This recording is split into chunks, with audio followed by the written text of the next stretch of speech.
En el nombre del Padre, y del Hijo, y del Espíritu Santo. Amén. Señor, abre mis labios. Cantará mi boca tu alabanza.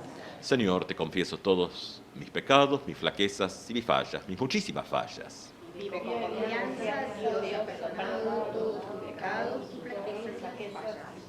Señor, te confieso todo. Pecados, mis flaquezas y mis fallas y mis muchísimas fallas. Vive con confianza. Dios ha perdonado todos tus pecados, tus flaquezas y tus fallas. Gloria sea al Padre, y al Hijo, y al Espíritu Santo, como era al principio, es ahora y será siempre, por los siglos de los siglos. Amén. Y escuchamos la lectura, entonces, del Domingo de Ascensión, si lo quieren llamar así, Lucas 24, 44, 53. Lucas 24, capítulo 24, versículos del 44 al 53, se encuentran en la página 1529. 1529, Lucas 24, capítulo 24, versículos del 44 al 53, y dice así: Después les dijo: cuando todavía estaba con ustedes, yo les decía, es necesario que se cumpla todo lo que está escrito de mí en la ley de Moisés, en los profetas y en los salmos. Entonces les abrió la inteligencia para que pudieran comprender las escrituras. Y añadió: así estaba escrito, el Mesías debía sufrir y resucitar de entre los muertos al tercer día. Y comenzando por Jerusalén, en su nombre, debía predicarse a todas las naciones la conversión para el perdón de los pecados. Ustedes son testigos de todo esto, y yo les enviaré lo que mi Padre les ha prometido. Permanezcan en la ciudad hasta que sean revestidos con la fuerza que viene de lo alto. Después Jesús los llevó hasta las proximidades de Betania, y elevando sus manos, los bendijo. Mientras los bendecía, se separó de ellos y fue llevado al cielo. Los discípulos que se habían postrado delante de él volvieron a Jerusalén con gran alegría y permanecían continuamente en el templo alabando a Dios. Es palabra inspirada por Dios. Te alabamos, Señor. Gracia y paz a ustedes de Dios nuestro Padre, de su Hijo Jesucristo. Amén. Como mencionábamos al comienzo, el texto es el del día jueves, pero bueno, no tenemos una práctica eclesial de tener servicios todos los días de la semana, ni tampoco calculo que habría gran presencia, aún si existiese la práctica. Por lo tanto, sí tomarlo aquí, aunque tal vez el leccionario, aquellos que lo armaron en su momento, tenían otra mirada y otras épocas, porque de alguna manera este texto de la Ascensión es el cierre del Evangelio según San Lucas y la apertura del libro de los Hechos, que, bueno, por lo menos lo más cercano que hay de estudios dice que es pluma más o menos del mismo autor, como que es un trabajo en dos grandes tomos. Después hay discusiones de fechas, cuál antes, cuál después, pero como lo tenemos hoy en día, está presentado de esta manera. Está este cierre con la Ascensión, y el libro de los Hechos retoma, después de una introducción, toda esa parte, retoma las historias de la práctica eclesial, la práctica comunitaria, la retoma a partir de ahí.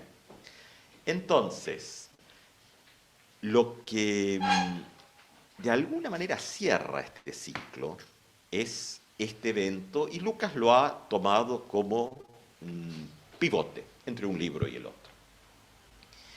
Claro, cuando buscaba alguna imagen como para poner el cartelito de la semana y todo, la verdad que uno mira las imágenes, al menos lo que ofrece Internet, que ofrece mucho. Hoy en día uno busca algo y ahí hay de todo, pero hay.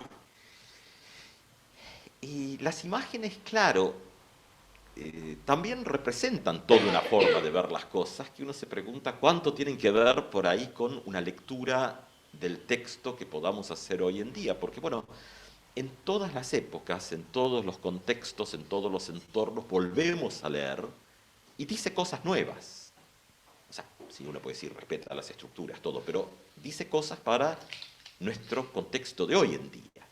Entonces, todas, bueno, no todas, porque después una que no encontré, pero sí me gustó mucho, fue una que publicó en el aviso del horario de hoy en José Cepaz, la pastora Delia Rabagnani. Tenía una imagen muy linda, bueno, pero tomarlo prestado a último momento sin pedir permiso me pareció que no estaba bien. Pero lo menciono, después si lo buscan, sí, San Juan Evangelista tiene. ¿Por qué? Porque la ascensión, que si uno mira el texto tal como está en Lucas, si miramos otros relatos, si vimos hechos, va a ver que es un poco distinto, pero no hace mucha precisión de estas ideas que a veces tenemos de arriba, de abajo, del medio, más abajo, y que responden, claro, a cómo vivimos y miramos el mundo. Si miramos el mundo de manera jerárquica, claro, arriba es mejor que abajo. Si lo miramos de forma jerárquica. Claro. Ahora, la pregunta ahí, que va a ser un poco para pensar hoy el Evangelio, si tal vez justamente el Evangelio no va en otra línea, que en realidad entra en conflicto con esta mirada. Y hay elementos que están apareciendo que acá, bueno, sí, la ascensión de Jesús, tal como la encontramos en este pequeño relato, dice, mientras los bendecía, se separó de ellos y fue llevado al cielo. Claro, los otros textos hablan más de un cielo más arriba, pero acá no. ¿Dónde está el cielo? Sería una pregunta que nuestro texto de hoy nos traería. Y bueno, claro, si lo miramos en esta cuestión, ya sea ese viejo modelo del universo de 3 pisos, ¿no? El cielo, la tierra y los inframundos, bueno, claro, siempre está arriba. Ahora, si lo miramos desde el punto de vista de la praxis histórica, Jesús en la historia y su hacer, quehacer, que va desde las acciones, las enseñanzas y la propia vida, ¿no? El propio cuerpo, bueno, encontramos algo muy cercano y muy inmediato. O sea, entonces, claro, nos pasa esto, que cuando leemos colocamos mucho de lo que está en nuestras propias cabezas, porque no podemos despegarnos totalmente de eso. Y bueno, entre la iglesia y el imperio, y bueno, el arriba, el abajo, el trono del emperador, el trono de Dios, estas confusiones a veces, porque finalmente el trono de Dios, según el relato de los evangelios, finalmente es la cruz, no el alto trono del emperador. Entonces uno dice, bueno, ¿cómo articula estas ideas que el texto trae? Inclusive esta idea de Dios arriba lejos, seres humanos por aquí por donde podemos, y los inframundos, mientras más lejos mejor. Por allá abajo, mientras más lejos mejor. Claro, ahora es interesante, claro, y ya si uno mira esto inclusive, no solo en estas miradas, o sea, ya recordarán que se armó un lindo debate, por decirlo prolijamente, porque había gente muy enojada, cuando Juan Pablo II salió a decir que el infierno era un estado del ser y no un lugar físico. Bueno, generó un gran enojo en algunos grupos, un poco más. Que tenían acomodado el infierno en otro lugar. Claro, porque cuando uno tiene las cosas acomodadas lejos, bueno, tiene el infierno acomodado lejos, a Dios también lo tiene acomodado lejos, bueno, uno tiene otros espacios. Cuando todo esto se acerca, bueno, se complica. Pero, claro, abre una cantidad de posibilidades fascinantes. Por eso, este tema de la ascensión, que Lucas lo ha usado como puente entre sus dos libros, que para la época probablemente tenía a lo mejor otros condimentos que hoy no les damos importancia, porque ascender a los cielos en la época no era algo extraño. Los emperadores ascienden al panteón de los dioses, así también. Es decir, esto está en la época. Hoy, no sé si hoy en día creemos o no que el presidentes, reyes, presidentes, lo que fuera, ascienden al panteón de los dioses. Bueno, Depende cuál. claro, entonces es como, Cuesta mucho trabajo. claro, ya no está tan automatizado por lo menos. Desciende a la tumba. Claro, eso seguro. El infierno y el cielo lo tienen adentro. Ya lo Cuando saben. cuando la Iglesia Católica santifica a una persona, a un ser humano de carne y hueso, ¿eso sería una ascensión o no? Bueno, buena pregunta. En el modelo clásico uno diría que sí. Ahora, a partir de estos otros modelos, que no es que Juan Pablo II haya traído una cosa totalmente nueva, simplemente que como papa lo puso arriba a la mesa. Y si lo dice un papa, bueno, tiene peso, ¿no? Más allá de si habla ex cátedra o no, en este caso no importa. Genera debate, genera pensamiento. Aparte, ¿dónde empieza el cielo? ¿No? Bueno, otro que... Porque si calculamos la Tierra, Tiene que tener algo importante. Sí, claro. y nosotros ¿Dónde caminamos, está el infierno? ¿En el centro de la tierra? ¿Donde está el Nosotros- fuego? Claro. Cosa que es interesante porque en la cara de la tradición... misma moneda, porque como es todo. Claro. Pero además lo canonizan seres humanos y a Jesús lo elevó el Señor. Bueno, ahí hay una gran diferencia, ¿no? Y esta idea del inferno como inframundo lleno de fuego, que en realidad no es lo que está en la tradición del Antiguo Testamento, ya que para el Antiguo Testamento sí, en los Salmos hay idea de inframundo profundo, pero es frío y acuoso.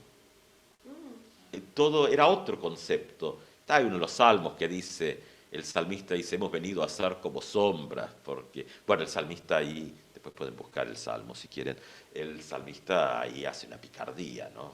Porque una de las cosas que está en la antigua tradición es que aquellos en el inframundo lo que están privados es de ver a Dios. Eso es lo que hace que sea oscuro, frío y acuoso. Es decir, esta cosa... Y entonces, ¿qué dice el salmista? Dice, bueno, pero... Y en el sepulcro le dice a Dios, ¿quién se va a acordar de vos? O sea, no está... Es una pequeña chicana del salmista, como diciendo, bueno, si nos dejás muertos, tampoco nadie se va a acordar de vos, ¿no? O sea que... Tenés que dejar testigos. Sí, estas idas y vueltas... Hace algo. Claro, claro, es esta pequeña chicana, digamos, del salmista que es interesante el diálogo. Ahora, claro, la ascensión, tal vez hay que leerla más con esta idea de Jesús, el Cristo, y digámoslo de esta manera, a nuestra forma de ver, como parte de lo que el cristianismo fue desarrollando como una presencia de Dios de forma trinitaria. Porque, claro, no somos absolutamente, la definición del monoteísmo absoluto no funciona con el cristianismo. Tampoco somos politeístas, ¿no? Pues no tenemos tres dioses, pero tenemos un una, como quieran verlo, pero con tres personas. Manifestaciones de tres personas que son claro. Y entonces, sí, pero todas son Dios, ¿no? Entonces, por eso después de Pentecostés, el próximo domingo está dedicado a la Se Trinidad. aclara el tema. Se oscurece, pero está. Pero Pero está ahí. Entonces, no aclare que oscurece. claro. Pero bueno, ya nos vamos a meter en esto de la subsistencia y todas esas cosas de la persona. Bueno, lo dejamos para Trinidad, que todavía falta un rato y uno tiene tiempo de ir a leer algo. Ahora, cuando miramos la ascensión con otra cercanía y miramos cómo fue leído también, no tanto como la gran distancia y la espera, sino como vínculos, vamos a encontrar que, bueno, inclusive Lutero con esa cuestión que machacó y de la cual no se movió sobre la presencia de Cristo en la Santa Cena, parte de eso tiene que ver con la inmediatez. Porque la discusión de época era, si Cristo está en el cielo, no puede estar acá, porque uno no puede estar en dos lugares al mismo tiempo. Era la discusión de la época, ¿no? De ahí en la Reforma. No, sí. Y Calvino lo va a resolver por otro camino. Dice, bueno, las personas creyentes, al participar, son elevadas al cielo y espiritualmente comulgan con el Padre, el Hijo y el Espíritu Santo. Eso es Calvino. O sea, tenían que resolver esto. Lutero es más básico y dice, no, si Jesús lo dijo es así, está acá. Pero lo que trajo con eso, vaya a saber si lo pensó o no, porque esas cosas con, ¿cuánto? 500 años de distancia, ya es como medio difícil de saber qué es lo que la gente vive en su propia época, pero y el Google. Claro, no había Google. No, claro, y conseguir un libro era una cosa de... Trajo una inmediatez y una cercanía del no tener que subir al cielo, ya sea por la escalera de la iglesia, modelo de época del medioevo, bueno, hay que subir por la escalera de la iglesia. Claro, no nos olvidemos que Lutero, aunque no podemos decir que Lutero no tenía una visión jerárquica, porque era un medieval y la tenía, pero era distinta. Las posiciones en esa estructura jerárquica están dadas por vocaciones, va a decir. Y eso es otra cosa. No es que porque, o sea, el príncipe recibe de Dios una vocación de la tarea, hoy diríamos Estado, porque cambia con el contexto. El Estado, digámoslo para decirlo de una forma más actual, tiene la vocación del bienestar de toda la gente que vive dentro de algún sector geográfico. Es decir, no está la idea de que porque yo tengo el poder hago lo que quiero, sino, citando a un viejo amigo, el profesor Kaufmann, decía, mientras más arriba uno está en la jerarquía, más responsabilidad tiene. O sea, que a veces no es la mirada general, sino mientras más arriba está, más beneficios se tiene y menos obligaciones, parece. Cuando justamente lo que se plantea acá es lo inverso. Y ahí hay mucha de la tradición paulina que sí tiene el arriba y el abajo, porque está esta idea que Dios baja a estar e instalarse de manera permanente en el ámbito del mundo humano, como queramos decirlo. La Navidad, la encarnación, todo esto. Por eso, si uno mira inclusive textos confesionales interesantísimos que dice que Cristo está al lado nuestro y presente porque es el Hijo de María de Nazaret. Claro, las visiones jerárquicas dicen, no, Dios es más importante que el ser humano, así que Dios arriba, humanos abajo.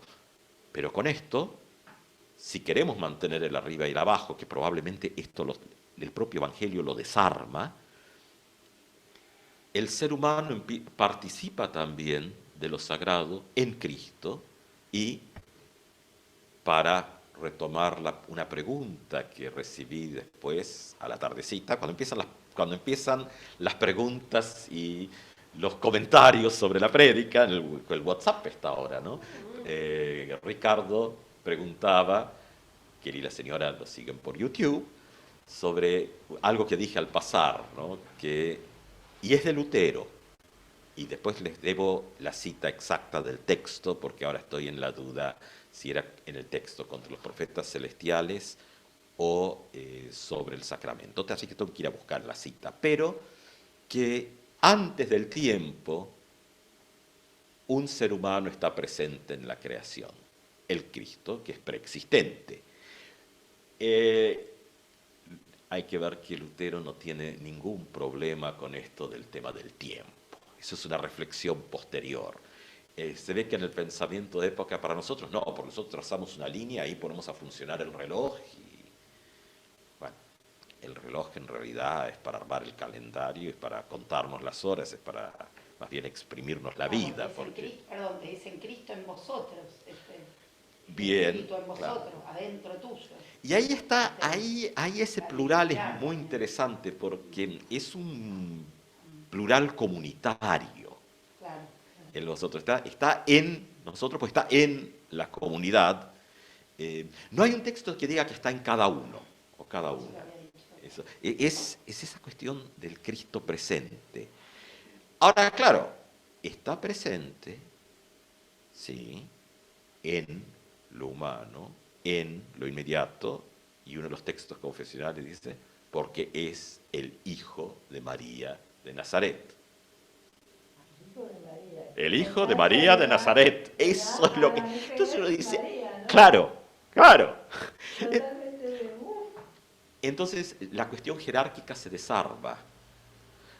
Dentro de la tradición del cristianismo católico romano, la figura de María está mucho más presente, más jerárquica, posiblemente, porque claro, en un modelo jerárquico, ¿qué hace después uno? Tiene problemas. Bueno, entonces María de alguna manera tiene que ascender también, en ese modelo. Ahora, en este otro, claro, porque también está el tema que la humanidad concreta de haber nacido, y como alguna vez, sin generar ofensas en las altas esferas de cosas, Dios no tiene vagina, no tiene útero, no tiene. Entonces, si no está María, bueno, Dios está en problemas. Porque con los seres humanos que somos complicados y complicadas, simplemente llegar a decir, hola, aquí estoy de vuelta después que los eché del jardín del Edén, bueno, sabemos lo que somos los seres humanos. Pienso mis propios comentarios si Dios se presenta de esa manera, que no los voy a decir aquí para no ofender a nadie. Pero cada uno puede hacer ese ejercicio, ¿no? Perdón, vos que nos echaste, ahora venís a decir, porque bueno, aunque no hay ningún texto que lo diga, uno siempre piensa, bueno, si Dios nos echa del jardín del Edén en ese relato hermoso, mítico del Génesis, y los seres humanos también nos encargamos de echarlo y a las altas esferas y fuera de nuestras vidas, ¿no? Después rezongamos, lamentamos, pero seguimos siendo como somos. Entonces, si Dios no nace en medio de, junto con, y la pasa igual, uno mira y dice, bueno, claro, fácil, ¿no? Uno se va, después vuelve, padre abandónico, bueno, y hoy en día esas cosas no están bien vistas. Nunca, pero hoy menos. Entonces, la conexión sorprendente y al mismo tiempo no tan sorprendente es que la inmediatez de ese Cristo junto con en la vida de la gente tiene que ver con que es el Hijo de María de Nazaret. Mucho más que todo lo demás que uno le pueda poner de condimento. Entonces, Domingo de Ascensión, como para ir tomando estas imágenes, tal vez despegarnos un poco de esa imagen de la distancia y decir, en Cristo está la inmediatez de Dios en la comunidad, que se traduce ese vínculo en acciones, sí, justamente de estas vocaciones varias, amplias. No es casual, pero al mismo tiempo es extraño para quien lo mira, que Lutero en la explicación del primer mandamiento, no tendrás otros dioses delante de mí o no tendrás dioses ajenos delante de mí, depende de la traducción que uno busque, cuando Lutero hace las explicaciones, coloca en ese primer mandamiento, bueno, contra la idolatría y hace la oposición entre, bueno, sí, Lutero tiene ahí, a veces una cosa media que se engancha en algo y se pone entre Dios y Mamón, dice, los poderosos y los que aman el dinero, y se empieza a descargar contra toda esta parte. Pero después dice aquello que Dios pone para el bienestar. Entonces, pone, dice, y depende de la traducción, la mejor traducción dice al padre y la madre como vocación para, dice, que los niños puedan desarrollarse. Y dice, y pone al príncipe, hoy en día ya esas ideas mucho no cierran, dice, pero pone el concepto de Estado para cuidar de la gente. Es decir, así como Dios envía el pan y el alimento a su tiempo, dice, pone administradores, o sea, los que están al servicio. Por eso finalmente dice, bueno, se debe honrar a los padres, dice abajo, porque Dios los ha puesto al servicio de los hijos para su bienestar. Es decir, no es una cuestión de autoritarismo, sino una idea de concepción de vocación de servicio. Dice, están al servicio para su bienestar, por eso se les debe honrar, que Lutero iba a decir que es mucho más que honrar, que amar. Dice, honrar es mucho más que amar, porque es reconocer esta cuestión del servicio que después le tocará a ellos asumir y a ellas.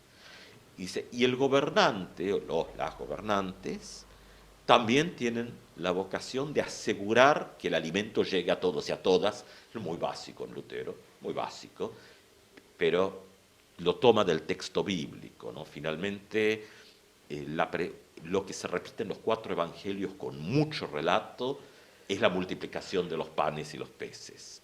Jesús que da de comer, Dios que da de comer, pero dice, denle ustedes de comer, ¿no? A los discípulos. Si miramos los textos, Jesús no sale a repartir el pan y el pescado, lo hace la comunidad. Y hoy en día, claro, tenemos esta separación de iglesia y comunidad más grande, pero posiblemente en la época está pensado mucho más como lo mismo, como ser responsables, corresponsables, todos y todas, los unos y de los otros y de las otras. Y que entonces la función de un Estado, y como nos acercamos a las elecciones y no tenemos sí como tradición decir hay que votar por aquel, aquella, esto, lo otro, sino mirar y decir, bueno, pero ¿cuál es la vocación del Estado como tal? Asegurar el bienestar y de que nadie quede sin comer, si queremos tomar un poco la línea de Lutero. Que, claro, comida es mucho más que lo que se come inmediatamente. Es... probablemente si miramos la prédica de Jesús vamos a encontrar así, bueno, derechos. La prédica de Jesús tiene como bienestar en general y tiene, si miramos la praxis histórica de Jesús, o sea, es enseñar, educación, salud, puro y alimento. Bueno, son cosas bastante básicas, pero que no siempre están, ¿no? Que no se cumplen. Entonces uno dice, bueno, pero por ahí pasa. Entonces, la ascensión en realidad lo que hace es integrarnos a nosotros, a este camino propio de Jesús, articulado con el mundo y la vida de todos los días, en la búsqueda y el trabajo por justamente la ampliación de derechos, por lo que, si vamos a los textos confesionales, la Apología de la Confesión de Augsburgo, cuando toma el tema, dice justicia, que es el amor. O sea, cuando interpreta amor, o sea, fe para con Dios, amor para con los semejantes, la Apología de la Confesión de Augsburgo dice, es la justicia. Un concepto integral que incluiría, porque justicia es que todo el mundo coma, que todo el mundo tenga derechos, que todo el mundo tenga la posibilidad del techo, el pan, y podemos hacer una larga lista de cosas, como fruto, finalmente, de ese vínculo de fe que se traduce en la vida de todos los días. Por lo tanto, por ahí podemos mirar la ascensión, para mirar el texto de hoy, no como quedar mirando el cielo. Bueno, en el otro libro, Lucas, aparecen ahí los ángeles y dice, ¿qué hacen papando moscas mirando al cielo? Vayan y hagan. Eso así abre el relato lucano en el segundo libro. No mirar hacia el cielo, sino en este encuentro donde Jesús está presente entre medio, tomando esta imagen, entre nosotros y nosotras, donde no podemos dejar de, al hacer esto, al bajar la vista, ver también todo lo que ocurre en nuestro mundo. Que así sea. Amén.